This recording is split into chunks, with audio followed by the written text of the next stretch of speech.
Welcome dito sa Cubao Farmers Market.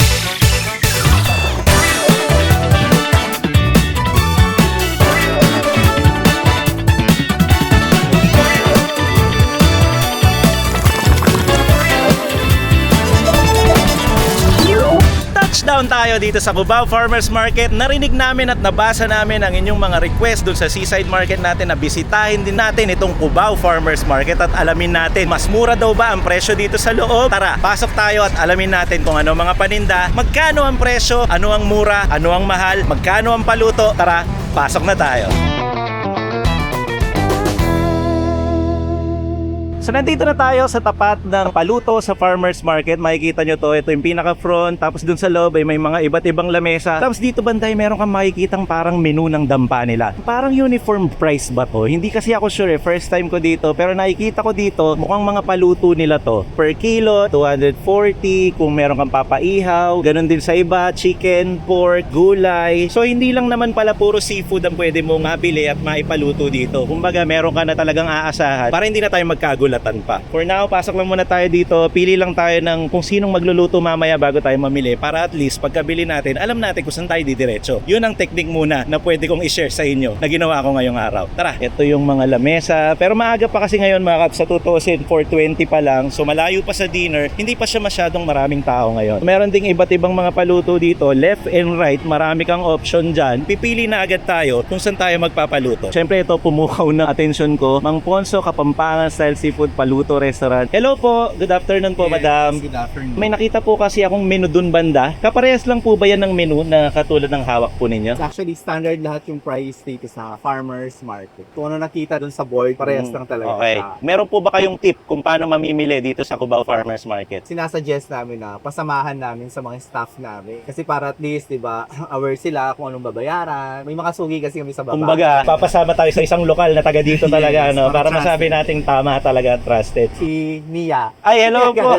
Ito si Cubs Mia. Okay lang po ba na magpasama kami ng mga seafood? Ay, di namin kayong samahan po doon sa store namin. Tara, magpasama tayo kay Cubs Mia. Dito, Mia, merong timbangan ng bayan, ano? Opo. Para sigurado yung mga kiluan. Yes. Siguro mamaya check natin dyan pag nakapamili na tayo. Titimbangin din natin doon para sure na sure tayo. So far, mukhang maayos. Systematic lahat.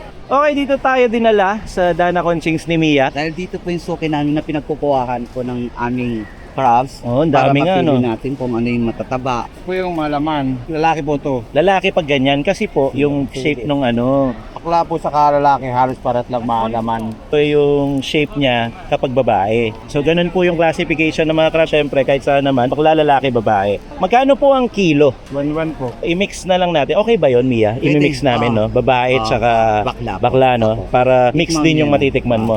Bili po ako ng 2 kilo. 2.1. Mga ilang piraso kaya to? 10 pieces yan. Ay, nabot pala ng 10 pieces yung mud crab natin. So, 2.1, 20 kilogram. Magkano po ang aming damage? 2,321.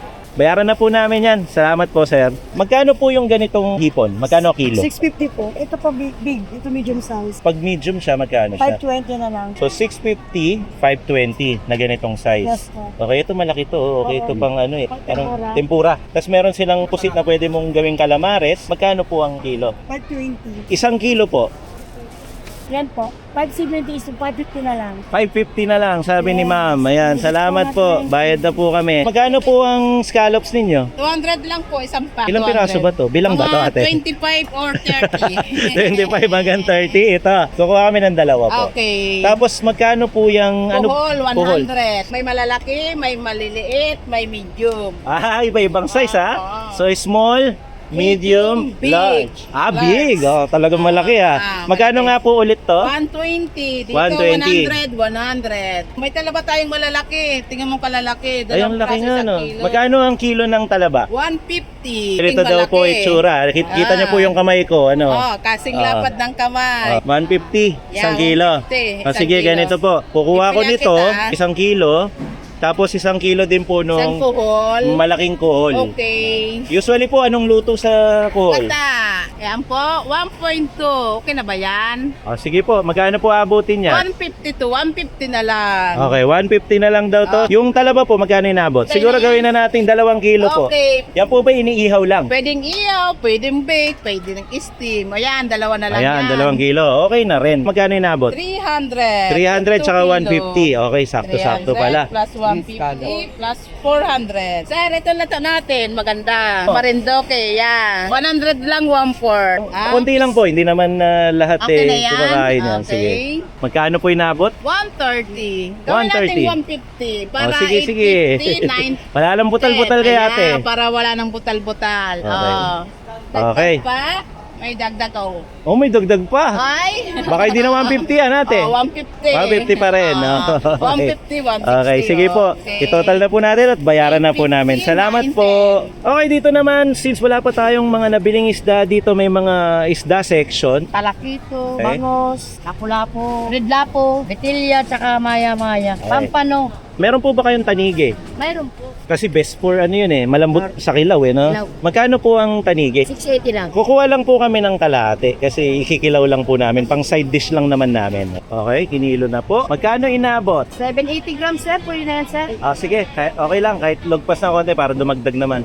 530 lang, sir. Sige po, kunin na namin yan, tapos bayaran na namin. Salamat! Shoutout pala sa mga nagtitinda dito sa fish section ng Farmers Market. Mga subscriber daw pala natin sila. Ayan, tulad ni Sir, taga Davao pa.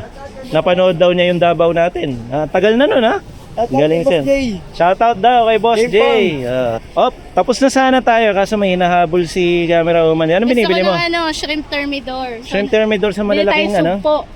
Oh, ang laki Magkano po yung kilo? 1,100 po. Sakto. Oh, ganun ang pagkakakilo. Mga 10 to 12 pieces daw sabi ni Kuya. Okay, so ito na yung mga pinamili natin. Sabi ko nga kanina, may nakita kaming timbangan ng bayan. Susubukan natin siya, kung talagang parehas na parehas ba ang lumitaw. Actually, 2 kilograms siya na lumagpas. Yun naman talaga yung kanina. So, valid, parehas lang siya. Walang pandaraya sa timbangan. Based so far sa na-experience natin, medyo fair naman yung price. Tapos tama naman yung mga timbangan. Wala akong nakikitang negatibo doon. Ngayon naman, diretso na tayo doon sa paluto para malaman natin kung ano yung mga uulamin natin ngayong araw. Kinukumpleto lang yung ating resibo pero order na rin pala tayo ng 2 yang chow, so hindi yun kasali doon sa pinamalengke natin, so kailangan natin order. Kung ano man ang total noon, i-reveal ko mamaya pagkatapos ng mga lutuan at kainan. So pagpasok sa kusina mga kaps, ayan makikita nyo, nagpe-prepare na ng mga lulutuin at mga in-order pinamalengke natin. Yung iba lilinisin, yung iba hihiwain, yung iba ipe-prep yung mga ingredients na kailangan. Katulad dito, meron din mga ingredients na naka-ready na. Tapos hintayin lang natin yan para syempre tuloy-tuloy ang ating ipapakitang pagluluto. Wala nang stopover, lahat dire-diretso. Hayaan lang natin ma-prepare lahat. Nandito nga pala yung scallops na in-order natin, 200 each. At hindi ko alam ilang piraso yan, pero ayan, pinapakuluan muna siya. Inihiwa din yung crabs natin. Kahit buhay, nakikita nyo, inihiwa ng gano'n na nakikita nyo rin kung gaano kataba yung crab na nabili natin. So gano'n lang kabilis, siguro wala pa 5 minuto yon, kinuha na. So in-strainer. At patutuyuin muna at palalagay, ilalagay dito. Tapos may ilalagay pa daw dyan ng mga palaman. Tapos ito din, papakuluan yung kuhol ni Sir. Ayan. Ito naman sa kabila. Tinodo na po yung kanyang stove. Ito na pala yung para sa kilaw. Ito yung paniki natin kanina. Binabad siya sa suka, tapos nilagay na dito. May iba't ibang mga ingredients, katulad ng sibuyas, ng pipino, at ng kung ano-ano pa. Pakasama na rin yung sili. Timplado na yan. So, kumbaga, wala nang lutong nangyayari kapag kilaw. As in, palalasahin lang at ibababad sa suka. Ayan na yun. At mukhang special yung sauce na nilagay nila, Timplado. Bilis, no? Actually, hindi ko na siya halos nabantayan. Yun pala talaga yun. Mabilis lang. Bilis lang ito po. Ito na po, yung kinilaw natin na taniki. Tanggalin na natin guys. Ayan na, tatanggalin na daw. Nagpa-vlog na rin ang ating chef, Shout out sa team Canlas dyan. Ayan. Ito na po yung kuhol, na igagata pa yun mamaya. Tinanggal mo muna. Okay. So, huhugasan daw to, tapos ibabalik din mamaya. Para bumuka kasi ito. malaki. Papakuluan muna, di ba? Okay. So pag ganito nakalaki, pinapakuluan daw. Ayun yung ginagawa niya mismo ngayon. Kasi kung maliit lang naman daw yan, pwedeng pinapanlian lang na mainit na tubig, Okay. Ito naman yung crabs, tinagay na doon. Yan ay iba-butter, Tinodo na po, agad. Tapos, lagyan ng tubig, papakulo muna. Okay, so wala pang 3 minuto yun. Ganun din kabilis nung pinakuluan itong talabang malalaki natin. Ito ay i-bake pa, di ba, Chef? Opo. Ayan, so i-bake pa. So pinakuluan muna. Oo. Tagay ko na para siguradong lutong-luto siya, guys. Tapos dito banda sa kanan ay merong binubuksang malalaking talaba. Ayan po yung talabang in-order natin kanina. Binubuksan gamit yung may pagka-special yung kutsilyo ni Sir. Ang Kwanto talaga siya. talaba talaga eh. Ang laki oh.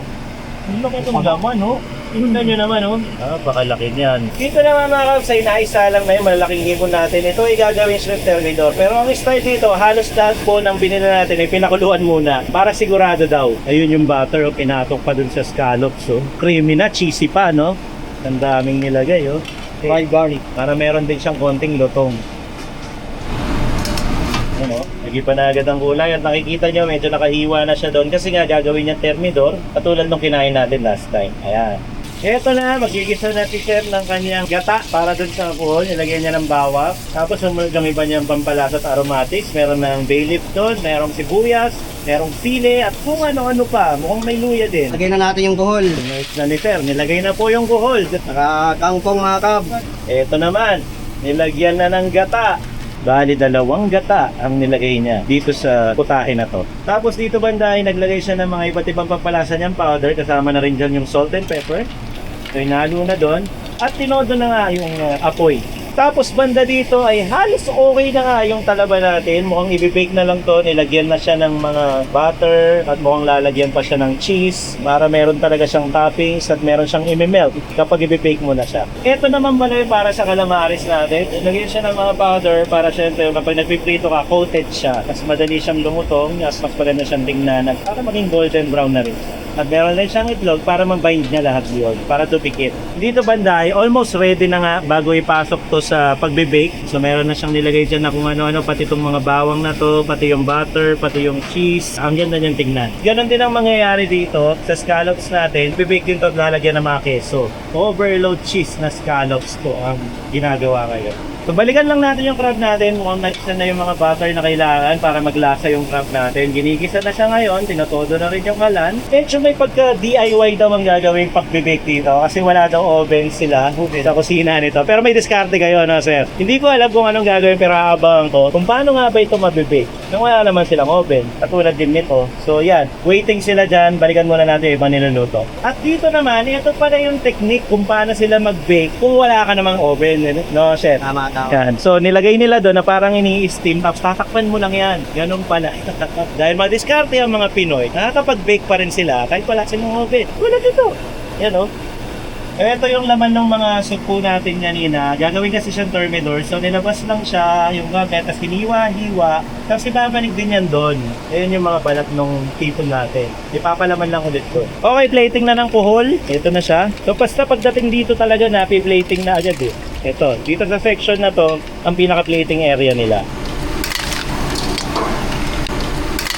Balikan lang natin yung DIY oven nila sir dito. So ayun nga, na-melt naman niya. Oh. Habang inaayos yung calamares doon. Ayan, oh. Ito siya, na-melt naman niya yung cheese. Technically para siyang steam. Na-steam naman siya. Okay na yan. Salamat po. Filipino style. Filipino style na pag-o-oven. Rather than ito-toast siya sa loob ng isang oven, ang nangyari parang na-steam siya. At ito naman yung calamares sakto. Tapos na rin siya. So almost complete na po ang mga pagkain dito. Tara, punta na tayo doon sa labas. Check na natin lahat to. Tikman na natin. Ito na yung mga niluto, napakarami po nitong nakuha natin, no? So meron tayong ilan po tayo dito. Count as 1, 2, 3, 4, 5, 6, 7 po na classic tayo. Meron pa dun sa loob, actually meron pang thermidor, mamaya lalabas lahat yan. Basically, ito na lahat po yung in-order natin. Tara, pagsaluhan natin at kumain na tayo. Siyempre, para appetizer, kinilaw na tanigi. Tanigi po ang napili namin. Pwede din naman tuna, depende sa trip nyo kung anong gusto nyo kilaw.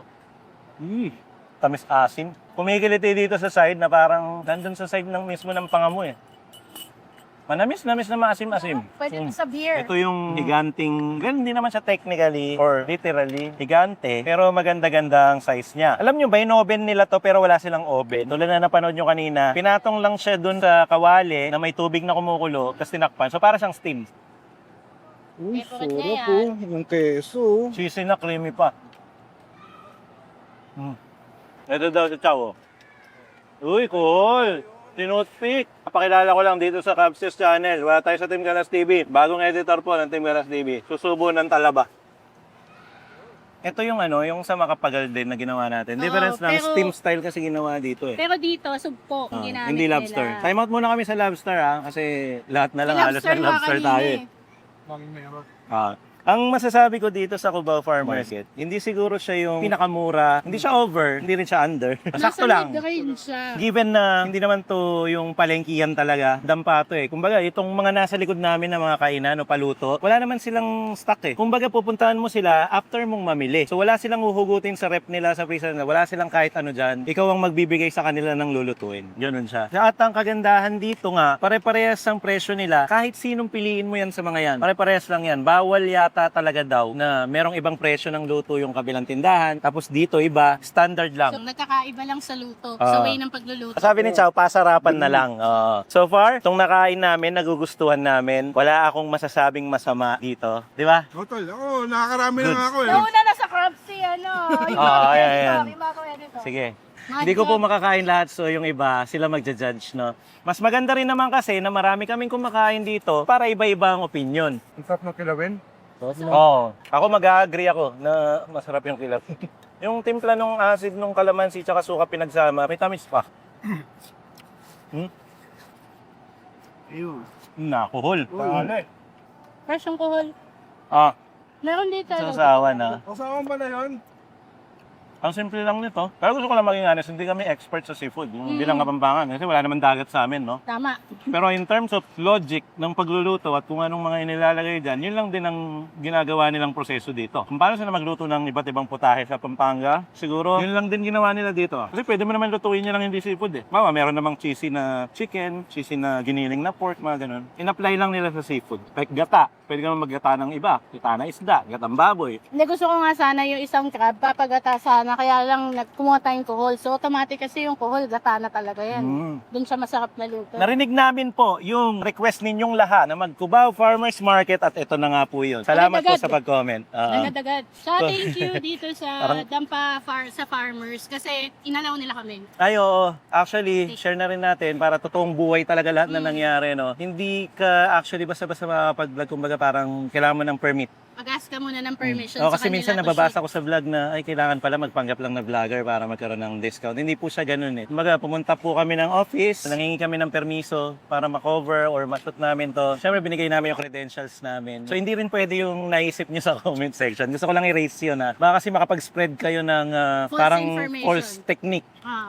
Hindi siya ganun lang. Kumbaga, naglabas ka sabi kasi, labas na ako cellphone para maka-discount ako. Hindi rin po eh, kasi kailangan mo rin ng permit eh. Tsaka hindi naman talaga yung automatic discount kasi pumunta tayo dito bilang customer. At ready ako. Kakain tayo Ready bilang akong, customer. kumbaga, ready na ako. Alam ko yung Hindi dahil vlogger, kung ano madami. bibilin. Madami talaga kami binili. Bago kami mag-shoot ng video, ikutin namin lahat yan. Iisa-isay na namin, magkano survey na namin. Parang ganun. Para pag binidyo namin to, wala na kayong problema. Kumbaga, maayos na lahat. Kung anong gusto nyo malaman, share na namin sa inyo. At saka nagpapaalam tayo sa mga tindera dun sa palengke na kung bibili kami sa kanila, okay lang bang i-camera. Para at least, alam din nila, aware sila. Okay, for now, ito muna yung mga pinupuntahan natin. So, galing tayo seaside, sa Pasay. Ngayon, nandito tayo sa Cubao. Hindi ko alam kung saan yung next. Siguro, ang next namin, nakadepende din minsan sa comment ninyo. Katulad nito, di ba? Galing sa comment to eh. Yung Cubao Farmers Market. May tanong ako sa mga viewers kasi fan talaga kami ng mga dampa ni Chess before pa. Hindi pa kami vlogger. Nung mag-boyfriend, girlfriend pa lang kami. Tapos meron kami, biglang May mga kasama kang ganun, no? May mga kasama kang ganito. Walang mangyayari. meron kaming kinakain ng isang dampa sa Marikina, pero hindi ko alam kung buhay pa. Comment nyo naman sa baba, baka puntahan namin. Yung malapit dun sa ano? Yung Malapit sa Riverbanks. River, oo. Malapit sa Riverbanks. Tapos doon talaga, alam namin, mura. Noon, 2012, 2026 na ngayon, so 14 years ago, hindi ko alam kung buhay pa. Anyway, mukhang natikman naman natin lahat, no? Paano na-cover namin sa kwentuhan na to, ang mga dapat naming makover. Siguro, ito lang, isa-isahin ko lang ang mga kumakain ngayon. Siguro tanungin natin, sulit ba sa presyo niya yung mga nakahain ngayon dito kasama na yung presyo ng paluto? Actually, yung total ng presyo ng paluto, mare-reveal ko after. Hindi ko pa personally alam up to now. Malalaman ko lang after natin kumain dito yung resibo. So far, doon na lang sa tayo mag-base sa presyo ng mga pinamili natin. Umpisahan siguro natin ito kay Chow Food Crawl. Sulit ba siya o pwedeng meron namang ganito sa iba? Sulit to. Fresh yung yung mga seafood. Tapos Mura eh, mura. Tsaka yung pagkakaluto, Tsaka no? nakakatawad naman eh. Oo, nakakatawad din naman. Mostly ngayon, hindi ko na masyadong ginagawa yun. Tatawaran ko pa. So, pwede ko naman gawin, pero minsan, pag gusto kong gawin, gagawin ko. Wala lang, nag-explain lang ako.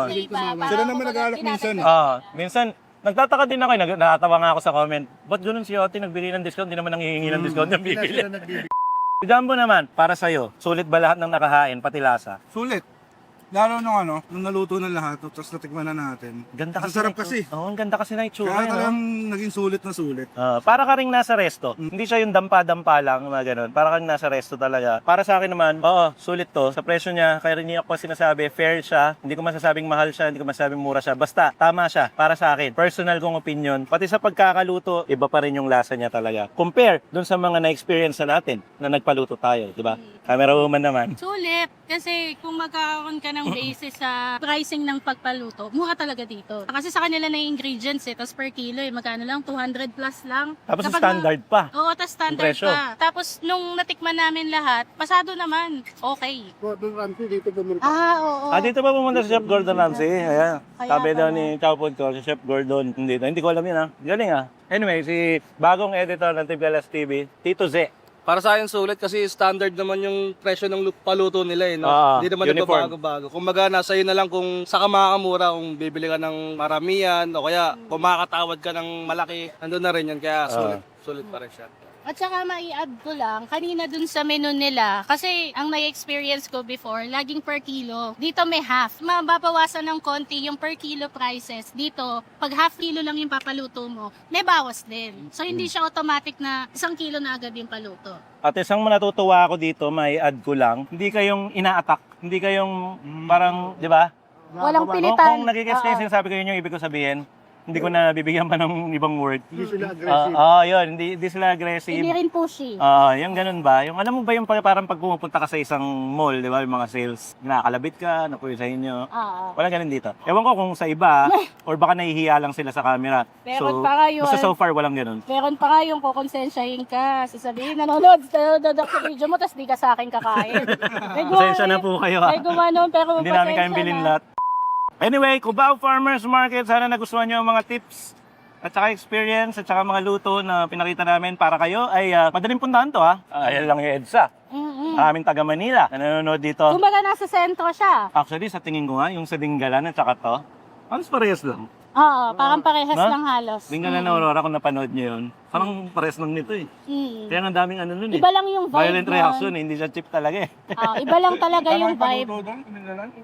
100 pesos lang. Yun naman yung mura doon, yung paluto. Hindi kasi nagbayad tayong cottage eh. Tapos Ah. nagbangka pa tayo. So pag Ay, hindi ko nasali sa video yun, nagbayad kami ng lugar doon. nag-summit, pag isinamit all mo, ganun din. Doon pa sa Marikina, baka available ka. O sige na mga Kabs, no? Dahil nagugutom na po ang cameraman natin. Kasunod na po ang presyo ng paluto. Tara na, kain muna kami Thank you, ha. 44,000 subscribers na si Kamche! Talaga? Let's go, may Wow! 50,000! Wow! Thank you po. Nakakasimple na ulit na, no? 100, no? Sana, no? Actually, gusto kong Dati pangarap wala- ko yun. Dati wala lang nanonood dyan. pero Silver, ngayon, gold, tapos isa pang silver sa gitna. Ayos. No? i-achieve Sana bigay ng mga natin Kabs. yan. Sana bigay ng nila yan. universe, bigay ni Lord. Bibigay ni Lord yan. Let's Yan. go.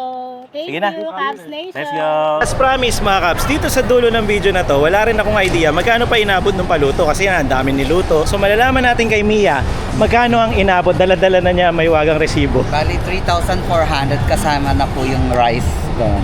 Okay, so sa 3,400, kung tatanggalin natin ng rice, siguro nasa 2,900 or something lang to.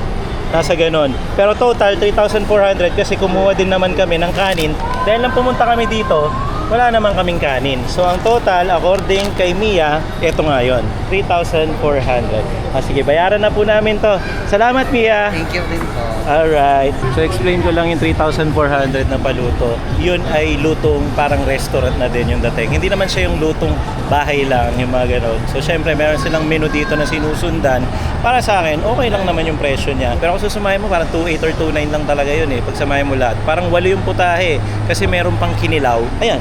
Ganyan siya karami. Tapos may rice pa. Para sa akin, sulit. Pwedeng balikan. At hindi siya nakakapanghinayang dahil yung lasa, okay naman. Alright.